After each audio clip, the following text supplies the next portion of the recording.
welcome to IndieCapitol. I'm Pamela Nash, and this is Rohit Rao, director, producer, and co-writer of Ultrasonic. Ro, welcome to our program. Thanks for having me. I want to talk about all the different blends you have going on in Ultrasonic. You are a filmmaker, but you are also a musician. Yeah. Tell me a little bit about the balance between making the music and making the film. They were kind of like, two kind of separate processes. And I wasn't actually going to do all of the music at first, so I kind of like left it. I wanted to be involved in the music, but I was going to kind of like, my band at the time was going to do it. We're going to record it and the whole thing. But my sound person, Mario, he played a pretty key role in the sound kind of pieces of it. His dad fell ill, so he had to go out of the country for like a couple months, right when we were in that soundtrack part of post-production. And so I kind of just said, you know what, I need to get this done. I'm just gonna do it myself. And so I ended up just kind of doing it myself. But I was able to kind of focus on the filmmaking piece pretty much for most of it until like the very last month, where I was like, all right, it's time to do the soundtrack. We got to do the soundtrack.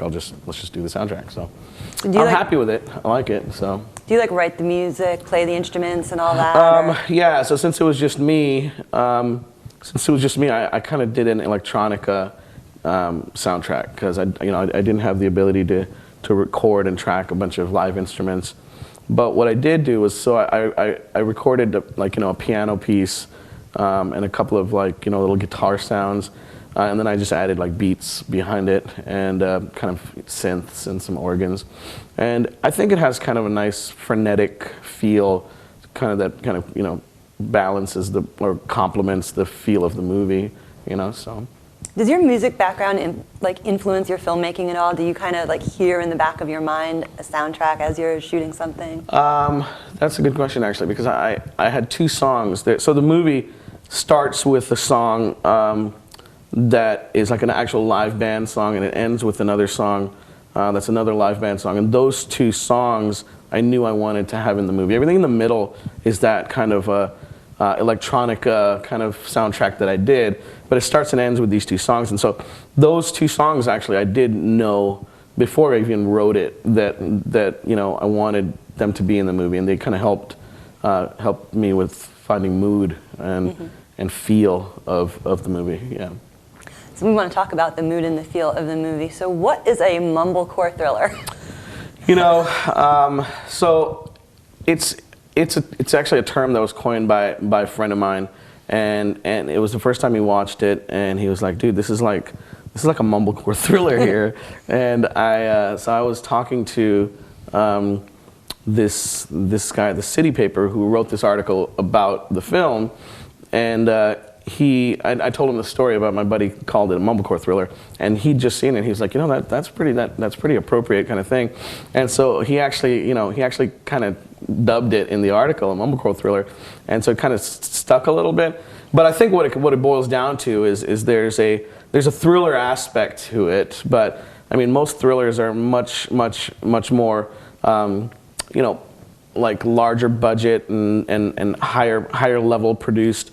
Whereas mumblecore films are so conversational, and it's like, how do we make a scene without spending a lot of money?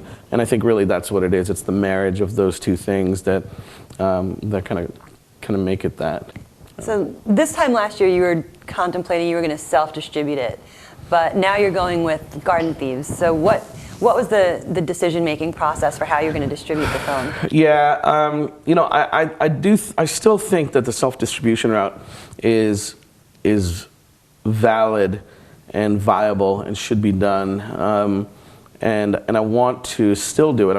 I still want to kind of self-distribute it. I didn't give the film away to Garden Thieves. What I gave away was certain things about their ability to put it in theaters, which I knew Ultrasonic needed, or would really help Ultrasonic get it on Comcast, get it on Verizon, and then get it on the online VOD outlets like iTunes and that stuff, Google Play and all that stuff.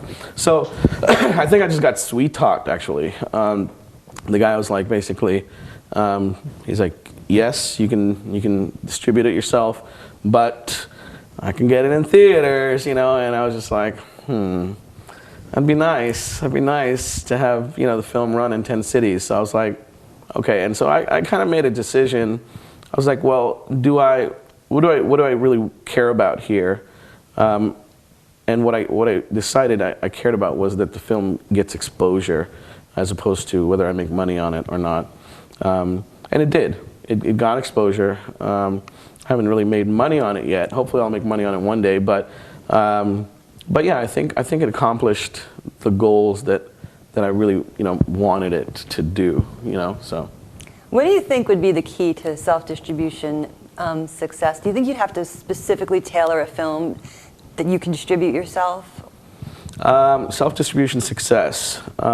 It's a couple of different things. One, you need the avenue. You need the ability to have a place where you can screen it and monetize it. So you got things like, you know, Vimeo that's out there, which, by the way, I'm working on a website that will help artists do that. So I'd like to kind of tell you about that. But oh yeah, I'd like to hear about that. so you need a place where you can screen it. So you got Vimeo, you got YouTube, you got all these online channels, and you can put it out there, but you can't really kind of monetize it. You can't make money on it, right? There is one online place that I found where you can actually make money on it, but you got to kind of give a big cut of your rentals or whatever to whoever the software company is. I don't remember their name. But the idea being, if you can have a place where you can create your model, whether it's a rental model, like $3 per rental or $5 per rental, or whether it's a donation model, you can actually upload your stuff, have just random people be able to go there and on-demand watch it, and then come back to it, because with the feature, you're not going to watch it in one sitting.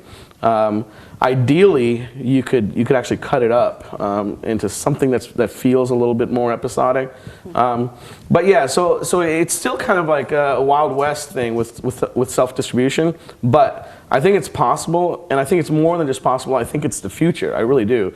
I think the middleman's going to get cut out, and I think the studios are you know, I'm not saying they're going to go away. They're by no means anywhere close to going away, but they're serving a different market. There's a new market, and the market it's people that have access to cameras like this, people that have access to you know, Logic Pro, and can record an album and actually record it pretty well and have it sound like what 15 years ago would have been something that a record label would have put out, right? So now you got all these people that are doing this, and now you're starting to have a lot more people that are actually on the top level of that, doing it well. And if you have musicians doing it well, and you have filmmakers doing it well, but the studios and the record labels can only take a small handful of those, then it's like, what about the rest, right? So what the rest need to do is find a way to get together and get out there and cut out the middleman and actually try and make, you know, get some funds back of all that funds that they put into the project. So. And you're working on something to help them leverage that. Yes, I am. So that's what I was talking about. Tell me about that. Yeah, it's called Hermit, and it's just going to be hermit.com, and it's actually spelled HRMYT.com. I'm going to try and launch it, I think, a prototype around the end of May. So what I want it to be, it's going to be a curated site, so it's invite only. So what I want to do is I want to have filmmakers that I think are the best of the best, and musicians that I think are the best of the best, not have to try and, like, you know, bang on doors or knock down the studio's doors or whatever, but just give them a way to monetize their stuff. So put your movie on Vimeo, still put it on Vimeo, right? But connect your Vimeo account to Hermit and put the name of the movie, and people will like sign up, and then they can comment on your movie, and you can create a social network around your movie, put behind the scenes up, etc. But then if you want it to be a rental based thing, then what Hermit will do is it'll listen, it'll have an API, right? Meaning it'll talk to Vimeo, and it'll set a password on the Vimeo movie, right? So it'll set a password on Vimeo, and then only somebody that's paid, I feel like I'm giving away the farm here, but only someone that's paid the rental will see that password. And then that password will change daily, so if they've got like a 3-day rental, the third day, the password won't work anymore, right? So hence you now have a way to put something on Vimeo and still rent it out to make a buck off of it, right? So that's my thought. We'll see. It's still, like I said, it's still kind of the Wild West. So it's just it's an attempt to try and create a way where people can get their work out to the public without having a middleman. So I heard that you have a project in development that is a Bollywood spaghetti western. Yes. What is that? Yeah, well, so it's a film that I want to make. I definitely want to. It's a remake. I don't want to call it a remake because it's loosely based on this film. It was probably my earliest memory of a film that I was just like, I loved this movie. I thought I was like the hero character from this movie. I must have been like 5. It's called Sholay. It's this Indian Bollywood film. And it's awesome. It's really awesome. But at the time, India was in, so I think 1974 is when the movie was made, and India was influenced by. So Bollywood was kind of influenced a little bit by what was happening with the whole Sergio Leone thing that was going on with the spaghetti westerns. So like there was this whole kind of like spaghetti western feel kind of happening, and so what they actually started calling them curry westerns actually, and the Sholay is called a curry western, and they took that theme and that feel and turned it into a Bollywood film. Like there's some singing and stuff. I probably wouldn't have the singing and dancing in my film, but there'll be music in it. But I want to turn that. I want to take that. I want to turn that into a modern day telling of that story because I thought it was a really good story.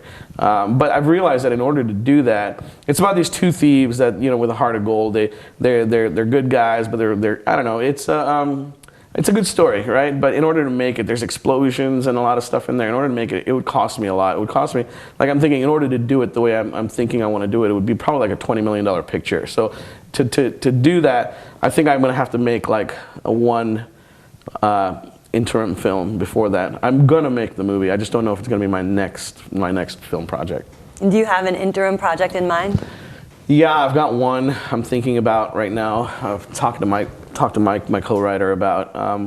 I'm really taking my time with it. My goal is by the end of this year, I want to have my script done. Okay. I'm focusing on Tigertronic, my music, and Hermit this year. I want to release an album in around summer for Tigertronic. And I'm hoping that a lot of the core songs from that album will serve as the beginnings of the soundtrack for the next film. So I want to take my time with it because I did Ultrasonic. I feel like the next film has to be, good. Has to really be good. So I don't want to rush into it. I want to just write something good. And I know when it's right. You know when you're doing something and it's just like, yeah, okay, that's it. I'm going to do that.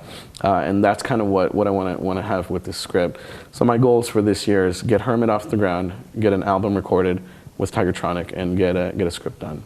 Well, we will definitely all be keeping our eyes out for Hermit, I'm sure, Awesome. And for all your other stuff. Awesome. And I just want to thank you for being on our program. Thank you so much for having me. Appreciate it. For IndieCapitol, I'm Pamela Nash, and this is Rohit Rao.